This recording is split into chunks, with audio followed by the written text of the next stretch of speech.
તો જય શ્રી રામ પશુપાલક મિત્રો, સ્વાગત છે આપ સર્વ પશુપાલક અને ખેડૂત મિત્રોનું આજના નવા વિડીયોમાં। તો ખેડૂત મિત્રો, આપણા પશુઓને એ ઘણા બધા એવા કોમન સમસ્યાઓ થતી હોય છે, જેનું એમ કહેવાય કે ઉપાય પણ ખૂબ જ આસાન હોય છે, પરંતુ આપણને ખબર હોતી નથી।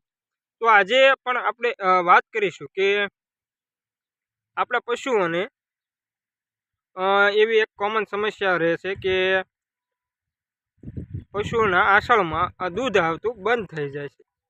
આ સમસ્યા આમ તો કોમન કહેવાય છે, પરંતુ આપણને ઘણો બધો એવો ફરક પડે છે। દૂધના ઉત્પાદન આપણું ઘટી જતું હોય છે અને આપણને એમ કહેવાય કે ઘણો બધો એવો ફરક પડે છે।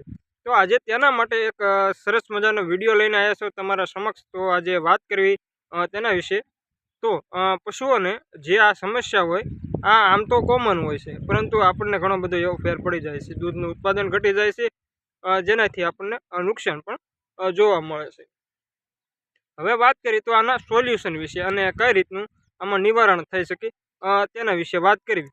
તો અવારનવાર ઘણા બધા આપણી યુટ્યુબ ચેનલમાં વિડીયો આવતા હોય છે પશુપાલન અને ખેતીને લગતા, માટે આપણે આ યુટ્યુબ ચેનલને સબસ્ક્રાઈબ કરી લેવા વિનંતી। અને ઘણા બધા એવા ખેડૂત મિત્રો છે અને પશુપાલક મિત્રો છે આપણી સાથે જોડાણા છે। તો હવે વાત કરવી તો આપણે રાઈનું તેલ આવે છે, એટલે કે સરસોનું તેલ। આપણે ગુજરાતમાં રાયના તેલ તરીકે ઓળખાય છે અને અન્ય ઘણા બધા એવા વિસ્તારમાં સરસો તરીકે ઓળખાય છે, એટલે કે આપણે સરસો રાખો ને, સરસોનું તેલ। આ સરસોનું તેલ પશુને આપવાથી જો તમારા પશુને વિહાણના થોડીક વાર હોય, એટલે કે 10 થી 15 દિવસની વાર હોય, તેવા સમયે જો તમે આપો આ સરસોનું તેલ, તો તમારા પશુઓના એમ કે જે આગલા વેતર જે આસળ બંધ થઈ ગયો હતો તે ખુલી જશે અને એમ કે પશુઓને કોઈ પણ પ્રકારની આડઅસર થતી નથી અને ખરેખર આ ઉપાય કરવા જેવો છે, જેનાથી પશુપાલકોને લાભ પણ મળી શકે છે।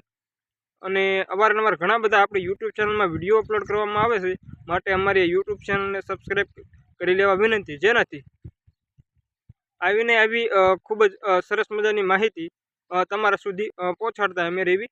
હવે વાત કરવી તો તમારે આ જે સરસોનું તેલ છે તે તમારા પશુને કેટલા પ્રમાણમાં આપવું જોઈએ।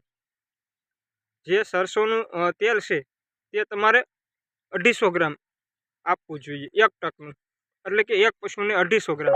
એક ગાય હોય તો એ ગાયને તમારે 250 ગ્રામ 1 ટક આપવું જોઈએ। તમારે ભડકું ખાણ અથવા ગમે તે રીતે તમે પશુને ખવડાવી શકો છો, અથવા તો ડાયરેક્ટ પીવડાવી પણ શકો છો। કોઈ પણ પ્રકારની આડઅસર થતી નથી।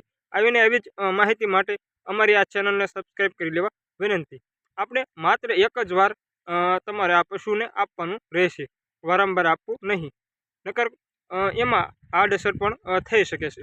નમસ્કાર, ફરી મળીશું એક નવા જ વિડીયોમાં।